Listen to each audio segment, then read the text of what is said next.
Virtue signaling. Look what a good person I am.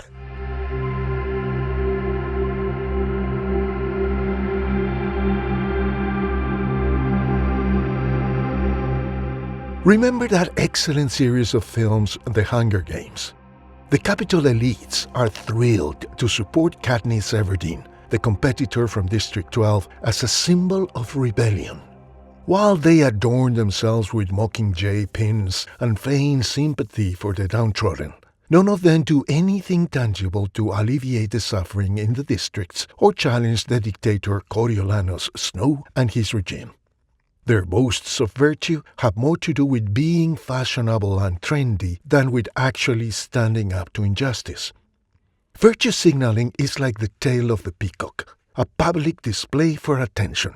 Displays of virtue are inherently self-serving and short-sighted political statements that sound right, but are never about the truth or what might benefit the planet or society. They are about publicly shouting how admirable our moral values are.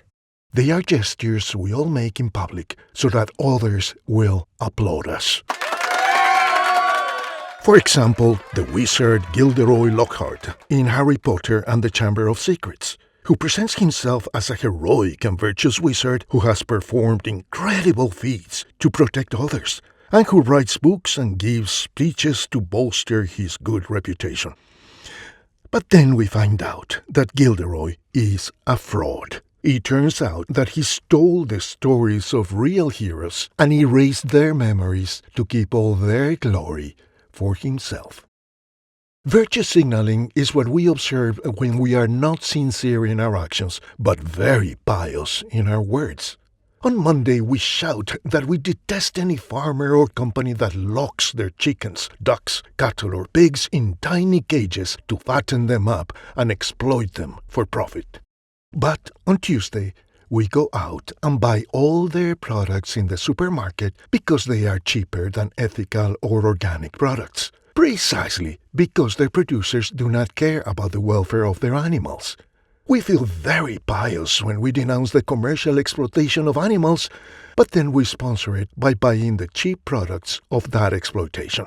We sin, but we feel very virtuous. That very night, after eating a chicken that never saw the light of day, we join Greta Thunberg in shouting, "Just stop oil!" to show the world that we are compassionate and oh so right. And we even identify with the idiots who attack Stonehenge or, in the name of their environmentalist sect, throw tomato soup on a Van Gogh painting and close roads at rush hour, causing many people to lose their jobs or die because they couldn't get to hospital in time. It is urgent, imperative to stop the use of oil. But it turns out that all our brave environmental protests were coordinated via internet, using tons of energy that requires fossil fuels, phones and computers full of plastic, petroleum products, with banners, leaflets and brochures that cost the lives of thousands of trees, and supported by brainless celebrities who travel tens of thousands of kilometers in their private planes, which produce Himalayan mountains of pollution, to attend summits in Davos, Paris or Rio de Janeiro, where the threat posed to the planet's atmosphere by the carbon dioxide produced by so many airplanes was discussed with enormous seriousness. None of this will have a significant impact on the situation, but those who pretend to be virtuous can feel morally superior to the rest of us, and that is all that matters to them. I hate pollution. I hate rich women who cause traffic jams with their four-wheel drive SUVs. Damn all those stupid people who voted for Donald Trump. One strange thing about virtue signaling is how much it has to do with hate, because this emphasis on our virtue is a cover for loudly proclaiming our hatred of all those idiots who don't think like us. If we had the integrity to say openly that we feel morally superior to millions of fools because we understand the world and we have knowledge of the truth, then our cries of virtue would sound like what they really are: utter vanity and egomania. But what's worse is that it's not just individuals who like to boast about their virtue. Institutions, companies, and even public bodies are also falling into the hands of people who make outrageous and very expensive public displays of virtue, shouting about their inclusivity, fairness, diversity, equality. I live in London, and I can tell you that I have seen LGBTQ flags and woke slogans in businesses and places that should be outside of any public political or social debate, such as schools, hospitals, supermarkets, construction sites, government buildings. And even worse and more shameful and ridiculous, the police. Yes, the nowadays brutal, stupid and ridiculous British police in London are proud to send 5 gorillas to attack and arrest an innocent father of a family for the crime of praying in silence within 100 meters of an abortion clinic. Oh, what a crime. And these brave policemen and women arrive at the scene in a patrol car painted in the colors of the rainbow. Calm down, everyone. Here is the woke patrol with their new colors to restore the order dictated by the woke cult. As recently denounced by Elon Musk, Keir Starmer's UK government is releasing confirmed and convicted pedophiles in order to create more prison places to incarcerate more innocent people whose unforgivable crime was to send a tweet or post a comment online. In the mind of Keir Starmer, posting a tweet or a comment online is even more criminal than abusing a child. Bravo, Keir. Remember how just in April 2023, Bud Light Beer woke up with the very queer idea of hiring transsexual Dylan Mulvaney to promote its sales? If you've never seen a picture of him, Dylan Mulvaney is a weak, skinny, bony guy who looks like he stole his grandmother's wig and lipstick to go to his school fancy dress party. Nevertheless, it occurred to the woke creatives at Bud Light that this androgynous character would generate more sales in a predominantly male and even macho market. Beer sales fell by more than 25% and Bud Light's parent company lost more than $27 billion in market value because being woke is so counterproductive and incalculably expensive. But woke advocates are not giving up. In the same year, 2023, the giant corporation Target also made the crass mistake of wading into the swamp of politics by creating and prominently advertising in its stores a frankly OTT line of gay adult clothing with the slogan "Super Queer," and even children and baby clothing with overtly sexual, gay and LGBTQ themes and slogans. This ridiculous venture cost Target 10% of its market value, over $6 billion, until it was forced to withdraw these lines and make its virtuous boasts in support of the celebration of gay pride less shocking and prominent in their stores. When will companies learn that consumers don't like being lectured to? When are they going to realize that it's not their business to make us more tolerant of homosexuality and transgenderism? When are all these companies in the hands of gangs of woke executives going to remember that their whole job and mission is to make better products or services faster and at a better price? And please, keep your mouths shut. Boeing, the most famous aircraft manufacturer, has also lost millions of dollars in value in recent years. In 2022, they started rewarding their executives with money for meeting climate, diversity, equity, and inclusion targets, distracting them from their first duty, which is the safety and quality of their airplanes. Boeing has never had accidents in this scale of frequency and severity, with turbines falling off the wings and similar failures. They neglected safety, but were very proud to have achieved so much in the area of diversity. An official Boeing report from 2023 proudly states that our goal was to achieve diversity in interview pools for at least 90% of management and executive vacancies, and 92% of interview pools were diverse, resulting in 47% of new hires based on racial or sexual diversity criteria.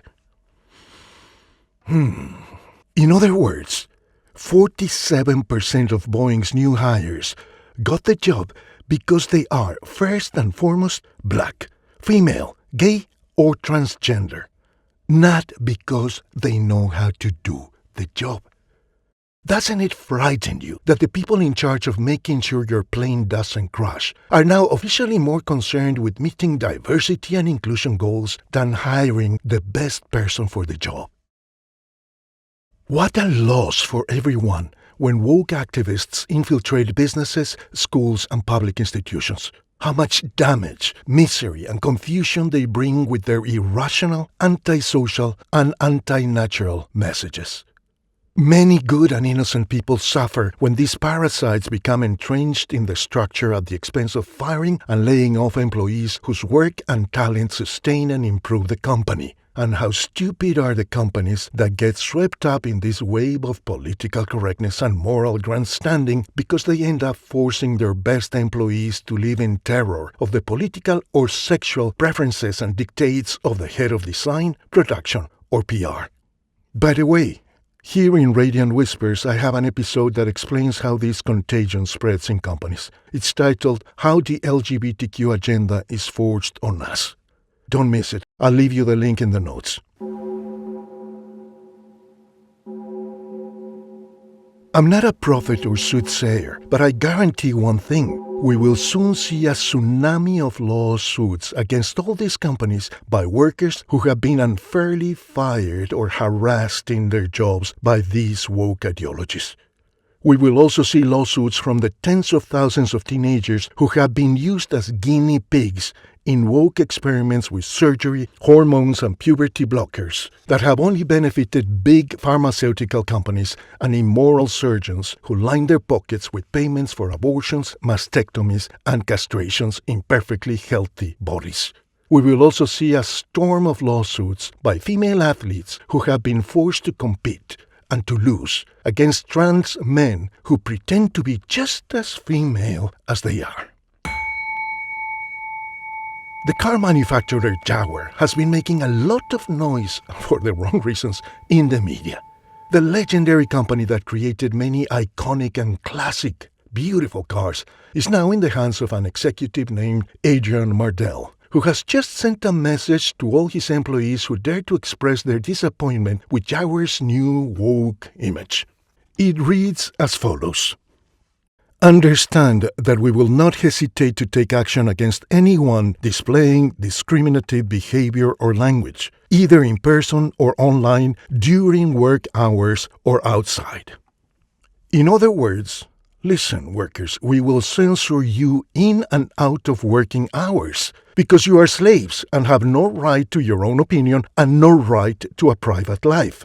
The only valid opinion is the one that we, the management, will impose on you. And who is displaying the very discriminatory behavior or language that Adrian Mardell is so concerned about? Well, of course, Adrian himself, discriminating against and threatening any employee who disagrees with his trampling on the image of an iconic brand. With little-minded men like Mardell in charge, Jaguar's mission is no longer to make or sell better cars, but to sell us the ideology of the woke cult. Don't expect cars from Jaguar. Expect diversity and inclusion for 6 figures. Bravo. The utter hypocrisy of corporate virtue signaling. A few years ago, during President Trump's first term, the Ben & Jerry's ice cream company launched a new ice cream called Pecan Resist. Wow, doesn't that sound delicious? Pecan Resist. The packaging featured an angry black woman. Ben & Jerry's claimed that buying this ice cream was to peacefully resist the Trump administration's regressive and discriminatory policies and build a future that values inclusivity, equality, and justice for people of color, women, the LGBTQ community, refugees, and immigrants. Wow! You never knew that eating an ice cream was such a political statement. What good people the woke libertarians at Ben & Jerry's are. All this while Unilever, the parent company that owns Ben & Jerry's, is happy to sell skin-whitening creams in India to make the copper-skinned Indians who may feel ashamed of their brown skin look whiter, like Michael Jackson tried to do decades ago. See how convenient this corporate posturing is. Unilever is exploiting the racial prejudices of people in India to make money by promising them whiter skin than they genetically have. Yet its subsidiary Ben & Jerry's is simultaneously selling a new ice cream to fight racism. At Ben & Jerry's, eating ice cream is a revolutionary act. Progressives of the world, unite! Display, flaunt your virtue. Thanks to Ben & Jerry's heroic gesture, woke progressives can continue to wolf down a product full of fat, sugars, and health-damaging colorings and preservatives. Because in the end, when they lick their lips from eating all this ice cream, they're proving to all of us that they're very good and righteous people, because every scoop of ice cream they devour is a blow against Donald Trump's capitalism and in favor of diversity, equality, and inclusivity, the LGBTQ community, refugees, and immigrants. Bravo, progressives and revolutionaries! Join the resistance by the spoonful! Every day, the defenders of woke ideology work tirelessly to miseducate the younger generation into accepting their upside-down world as if it were perfectly natural and even desirable. This is why they are so interested and invested in education, from kindergarten to university. I use an app called Duolingo to learn languages. I'm sure you know it.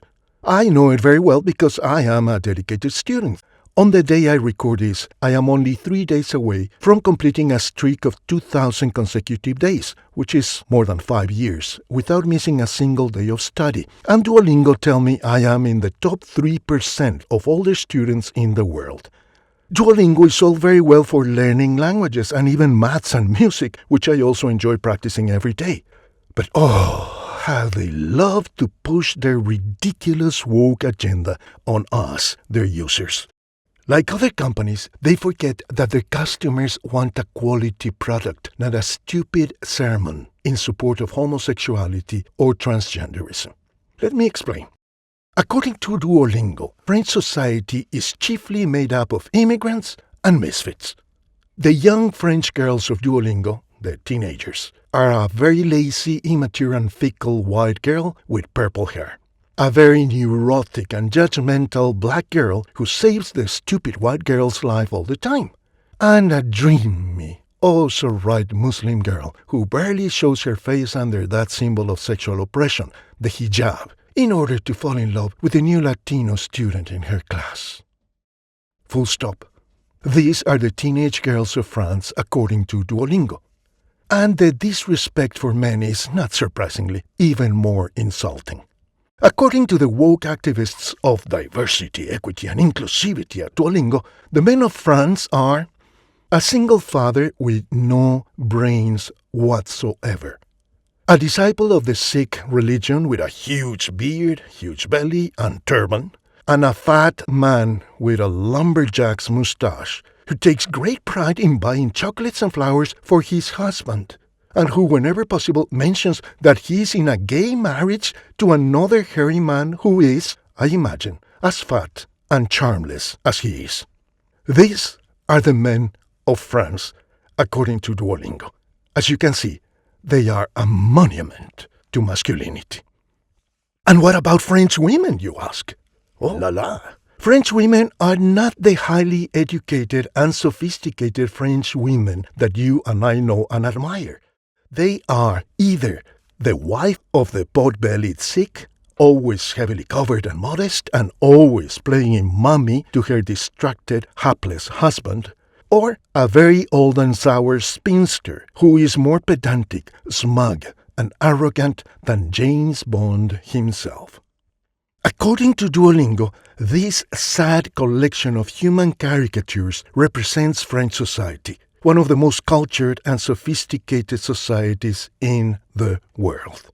All men are weak, childish, and ridiculous, and all women are neurotic and frankly laughable, because woke ideology cannot survive without weakening masculinity and completely displacing and replacing femininity. The woke ideology claims to be very diverse and inclusive, yet its boast of virtue are always the product of people who secretly hate themselves and publicly loathe the rest of us. Let's do a little history. Don't you think it's strange that over the centuries, virtue signaling seems to bloom mainly in situations of maximum oppression or dictatorship?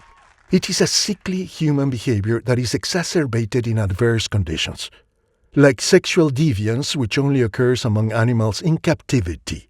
Virtue signaling manifests itself more often among those who live under the greatest oppression.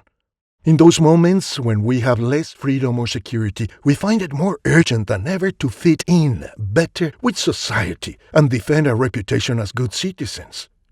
Have you seen the moving, beautiful film, The Lives of Others? Do not miss it, The Lives of Others, which shows how the Marxist regime of East Germany led more than half the population to become spies and informers on their neighbors. Amidst the fear inspired by the Stasi, the repressive force of the Marxist regime, East Germans thought that the more of their neighbors they denounced, the more likely they would survive by earning brownie points for dedication and good behavior. What they did not know was that every spy was also spied on by all his neighbors, because they all spied on and denounced each other week after week. Such was the hell that Marxism created and will continue to create wherever it has gone, from the Soviet Union, China, North Korea, and Cuba to nowadays beautiful Venezuela. A particularly cruel case is that of China, where children were rewarded for spying on and denouncing their parents, and even physically tortured them when they were caught. Yes, the children denounced and tortured their own parents in order to earn the praise of the commissars.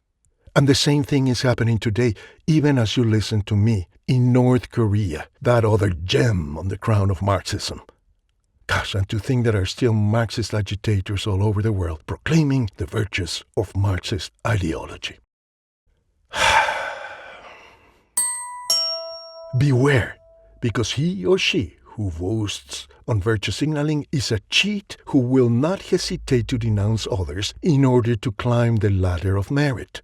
The virtue signaler joins marches and protests to be seen, to be doing all the right things and chanting all the right party slogans, when in fact he or she is a hypocrite who thinks and does things very differently from what he or she says in public. There is a whole new genre on YouTube of clips of Kamala Harris supporters losing all dignity, all self-respect in their urge to compete with others to show us all how much the defeat hurt them more than it hurt others, how passionate they are about freedom and equality and justice more than others, and how despicably the majority of American voters betray them. Just search Meltdown on YouTube and marvel at the spectacle of virtue signaling from people crying, screaming, even shaving their hair and sterilizing themselves to show their unimpeachable devotion to the cause and to the party. Because, of course, they could be at home quietly meditating on their astonishing defeat, but they chose to rehearse it, film it, and upload it to YouTube for us all to see what good and sensitive people they are. I'll leave you some links in the notes. Don't miss these clips. They are creepy, but hilarious. Too bad they're not meant to be jokes. Disastrous campaigns like those of Ben & Jerry's, Bud Light, Nike, North Face, Ford, Target, and Jaguar are products of the minds of woke executives who are paid 300 times more than the average worker, you and me, and who revel on this power to tell us how good and virtuous they are. Corporate virtue signaling favors the political taste and the sexual preferences of the elites, affirming the likes and dislikes and values of Californian and New York billionaires over those of us, ordinary people. This is what makes their intervention in culture so abusive and toxic. Big corporations have unprecedented powers and privileges in tax and legal matters that no ordinary citizen like you and me has. But these powers are to create better products and services for everyone, not to get involved in the culture wars. The woke cult and its virtue signaling are a cancer that divides, as it feeds political, social, and sexual polarization in our societies. We already have enough enemies to worry about, come on. We do not need more. Some forces never rest in their quest to corrupt and parasite our minds, families, and schools, such as pornography, Islamism, transgenderism, Black Lives Matter, Antifa, Marxism, Queers for Palestine, George Soros, and Vladimir Putin. The last thing we need now is for corporations to further polarize our societies by taking sides in the culture wars. And how predictable those sides are. The place of virtue is not the public arena, but our individual conscience. Let us not be virtuous in public, but let us be virtuous in every act of our private lives. We all have a deep-seated awareness of what is right and what is best for all, without having to flaunt virtue by joining radical, divisive groups that feel pious because they support Hamas, abortion, or transgenderism, shouting against the government, capitalism, vaccines, the police, or fossil fuels, causing chaos and destruction while assuming moral superiority.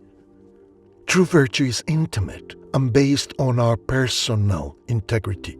When we stop playing the victim because of a race, color, gender, or political ideology, which is, by the way, a religious ideology, and we take, on the other hand, responsibility as adults for all the good and evil in our lives, the pleasant and the unpleasant, the easy and the difficult that comes our way every day. When our morals come from within, we don't feel the need to flaunt our virtues to earn someone else's approval. We act with integrity and generosity naturally because we have a solid inner foundation and know what is right without needing to be applauded by identity groups who recruit us as useful idiots.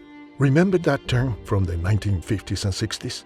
Useful idiots was the term used by the Soviets during the Cold War to refer to all those clueless lefties around the world who facilitated the penetration of Marxist ideology into their institutions and nations.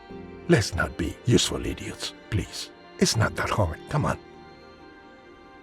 Jesus taught us it is better to practice our virtue in private, quietly, silently, without seeking praise from others, and then our Heavenly Father, who sees all that we do in secret, will reward us in public. Let us not show virtue in order to convince others that we are good. Instead, let us quietly work to create a better world, a better neighborhood, a better family by doing good in whatever way we can. Doing good, that is adding latitude, dimension, and meaning to our own lives and the lives of others, always earns us our self-respect, and inevitably always earns us the respect of others. Virtue must be practiced in silence, in secret, for only in this way do we all reap its rewards. Which brings to my mind that wonderful prayer attributed to St. Francis of Assisi. Lord, make me an instrument of your peace. Where there is hatred, let me sow love. Where there is hurt, forgiveness.